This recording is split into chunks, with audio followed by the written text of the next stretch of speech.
When I tell y'all, this is about to change my summer, I'm not even lying. I'm getting ready to go out, and the worst thing is that I have to use deodorant. My thigh deodorant.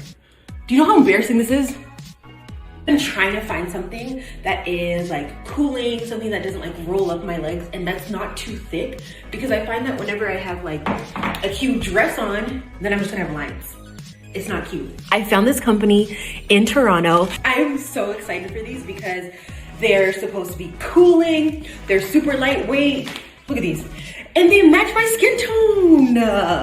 They said inclusivity, baby. Like, look at this material. And like, it's a light.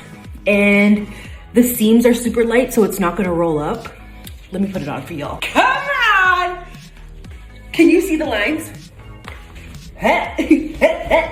Like, it's super lightweight. They're super sleek. They're cooling, they don't roll up. And they also come in different sizes. I got the 7-inch one, but they come in 5-inch, they come longer.